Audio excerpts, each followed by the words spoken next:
of Operations for the U.S. Army Recruiting Command. It has a vitally important mission of finding the best men and women to defend our America.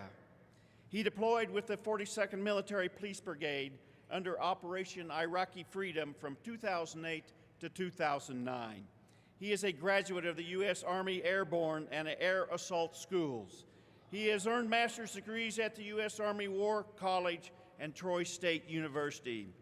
Ladies and gentlemen, please welcome Brigadier General Kevin Vereen.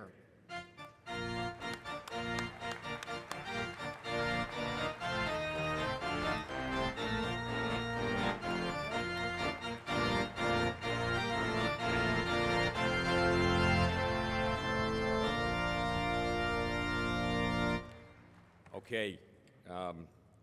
Hey, good morning, American Legion. And I'll end it with hua for all you Army. So I just want to clarify the last name is Vereen. From the great state of North Carolina. Born at Fort Bragg, North Carolina, and that's what I call home. So for you North Carolina folks, I am just proud and honored to be able to represent the state of North Carolina. Hoo-ah. So I'm going to talk real quick. I'm not going to be here long.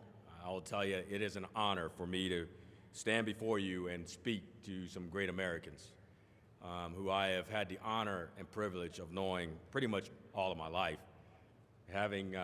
Being raised as a kid in a military family, both of my siblings have served in the military and have since retired. So we are truly a military family, and so I'm just honored to be able to speak to you just real briefly about what it means to, for our Army and for our military as we go into the next couple of decades in the future of service. So I would just tell you that, the American Legion has been just a proud organization who has done great work since 1919, and I'm just honored for what you do for our retirees, for our current service members serving on active duty, and our youth. And I will tell you that speaking on behalf of the Army, and I can almost say for all the other services, our military is built on people. And as we continue to do those things that our nation has required us to do at home and abroad, it's all about our future generation of service members. We've got a tremendous military that's been active, pretty active over the last 16, 17 years. And you all know it, you see it on the news, there's no surprise. We have been in continuous conflict since 9/11. And it's not going down, it is not diminishing. And as our Army and as our military continue to serve our nation and to protect and defend those who enjoy the liberties and the freedoms that we all enjoy in this great nation, we will need a future generation that can step up and serve their country. And so for the Army, I will tell you, we're going to need your help. And I don't care if you're a retired Army veteran, a retired Marine, Coast Guard, Navy, doesn't matter. We need your help. And because our military is going to be called to continue to do what it's designed to do, and it's on the backs of our future generation. And so you want to ask, I know you're going to ask probably, well, how can I help? Well, I will tell you that I want you to be an ambassador for our military. I want you to be an ambassador for our Army. And the best way you can do that is really tell your story. Tell your story of your service to your nation so that our young generation will want to be a part of something bigger than themselves, and that's the U.S. military. I will also tell you that I will grant you access to our recruiters all across the world. We have over 9,000 Army recruiters alone over the United States and some overseas. Wherever there's a school or high school, there's a recruiter close to that location. And I just want to tell you, you have an open invitation to be a recruiter for us, to talk to our recruiters and ask them, how can you help? But I will tell you, it starts with telling your story. And we want you to tell your story. You have access in some cases where we don't have access. You have friends who may not even know what the military is all about.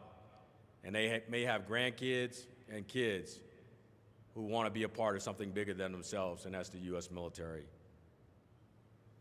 And so I will tell you, I would ask that you visit our recruiting centers. They're all over the world. They're all over the United States. They're in storefronts. They're in office buildings.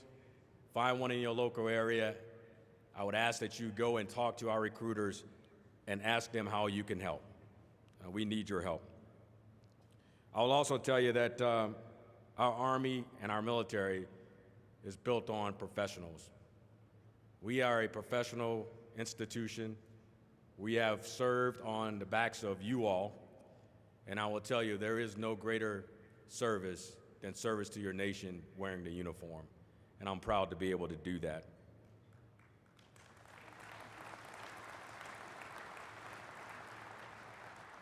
I will hope that in your contact and your interaction with our service members wearing the uniform, that they're professionals and that they treat you with dignity and respect, the respect that you deserve as former service members wearing the uniforms defending our country.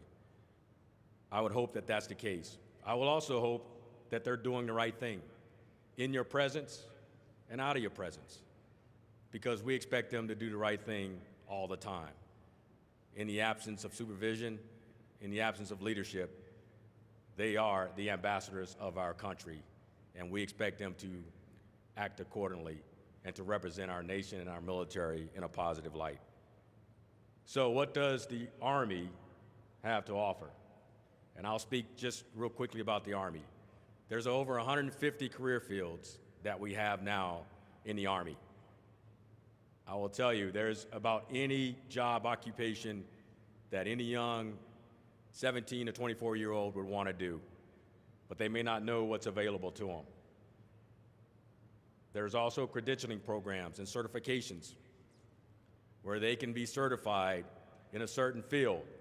And then when they decide to hang up their uniform, they have a certification or a credential that they can take back in the community, and they can work in the civilian sector and service the civilian sector using those skills that they learned in our military.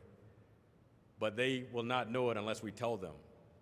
And so I ask that you know about our Army, know about our military, so that you can be advocates for our profession, a true profession of arms. We also have tuition assistance, and I know most of you know what that is. The Army GI Bill, all those great educational benefits that our Army and that our military offer to service members. We offer that to those who enter the service, regardless of how long they serve, if they served honorably. And that will allow them, of course, to fund a college education that they may not be able to afford otherwise. And so I will just tell you, those are a few things that we offer. And it's not only the Army, but it's the military. It's all services for our young generation so that they can be equipped with the skills, the knowledge, the education, so that they can be viable and vital members of our society. So let me just tell you, it's no surprise, it may be a surprise to you, but most of our youth are disconnected to the military. About 50% of our youth have no clue what the service is all about. They can't tell you the difference between the Army, the Navy. They may. They see ships, and they understand, and that's probably the Navy. The Marine Corps, probably the uniforms. I know the Army takes heat about not being as well dressed as the Marine Corps. So thank you, Marines. We appreciate it.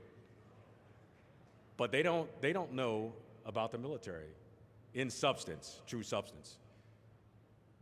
Most of them, if you don't know, really don't even meet the qualifications to serve in the military. 71% of our youth, 17 to 24, don't even meet the qualifications to serve in the military. And why is that? I will tell you the number one thing is obesity. And so we've got to work with our youth, and we've got to tell them that we want them to be fit to fight. We want them to be ready to win. And the only way that they can win is they've got to be ready to don the uniform and to do things that they may have never dreamed that they could do. And so I will ask you, we talk about the triad, and that's sleep, diet, and exercise. And so that's what we want our young generation to understand and to acquire and pick up those good habits, because